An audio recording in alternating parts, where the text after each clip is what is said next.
Hey guys, in this video we're gonna be checking out the top 5 best subwoofers under $1,000 that are available on the market for their true quality. I made this list based in my personal opinion and hours of research and have listed them based on popularity, quality, price, durability, user opinions and more. If you want to see more information in the updated price, you can check out the description below and also make sure subscribe for more reviews. Okay, so let's get started with the video.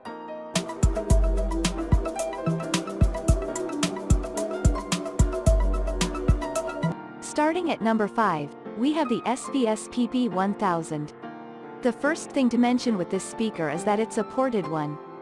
Now while there's an often accepted rule of thumb concerning sealed speakers being for music and ported speakers being for movies, this amazing speaker might buck that trend, well and truly.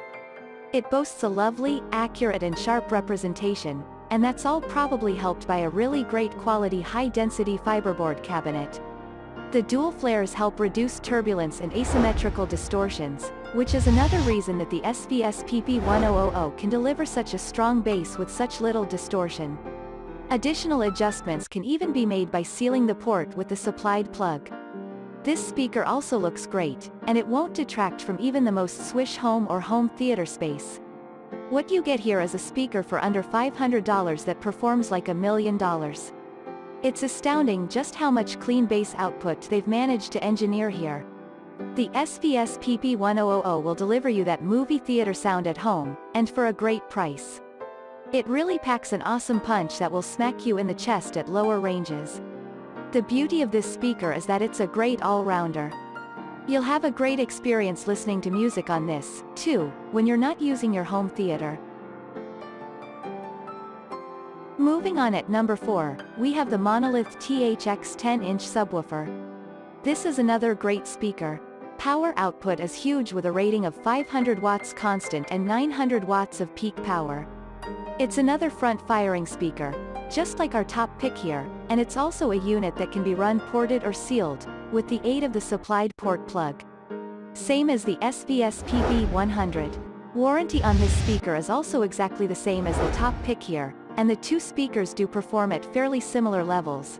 The biggest difference being that this speaker tends to have problems producing the same quality at mid-range frequencies as the SVS speaker does.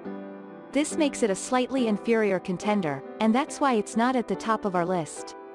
If you need the middle ranges to be at their best, then you're going to need to use the foam plug supplied with the Monolith THX Select to run it as a sealed unit.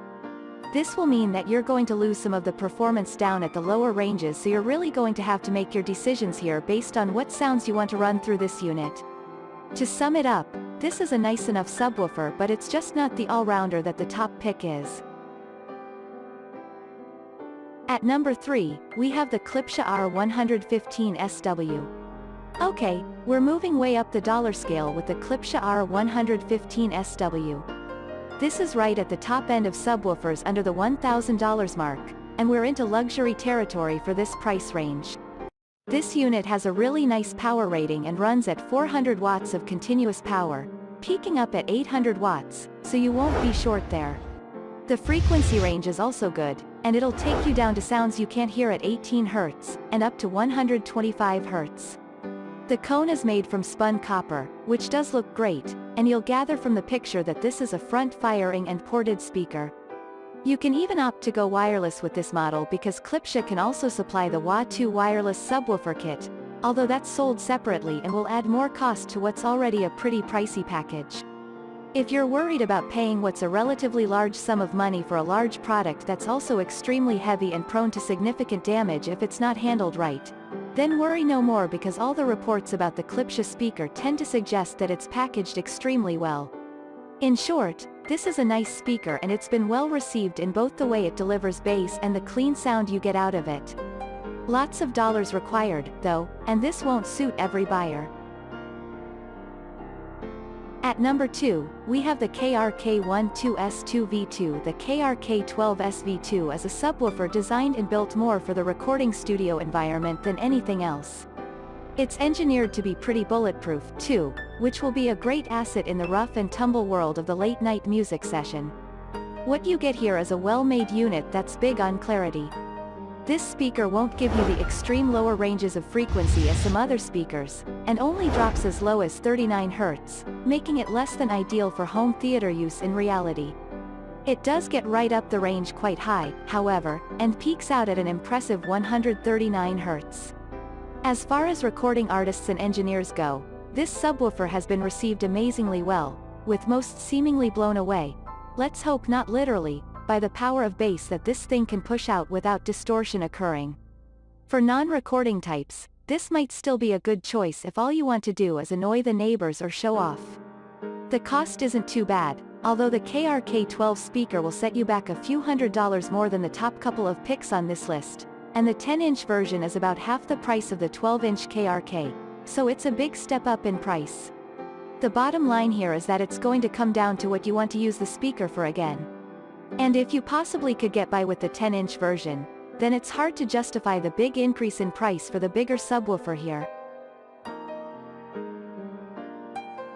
And finally at number 1, we have the Sonos Sub. It's going to be necessary at this point to introduce some of you readers out there to the whole Sonos thing, as many will still not have heard of it, or realize exactly what it is intended to be. We're leaving the world of more conventional and traditional speakers and technology here. Let's be clear about that.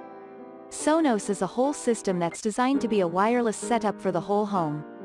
It'll work with Alexa and loads of different streaming devices, as well as wirelessly connecting to musical equipment, and if you buy enough Sonos stuff, you can have a network of wirelessly interconnected speakers and devices throughout a home, office, or any space.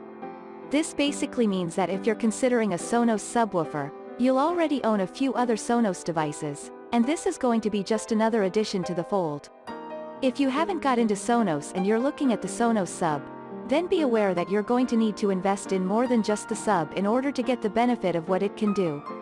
What it can do isn't all that bad, and it gets down to 25 Hz, which isn't the best in this list, but not far off. This won't be a speaker for the traditionalist, but if you like wireless and modern looks, then this may be for you. Thanks you for watching guys, I hope you liked this video. If this video is helpful to you, please make sure like, comment and subscribe. If you have any question related to this product you can leave a comment down below. I will get back to you as soon as possible.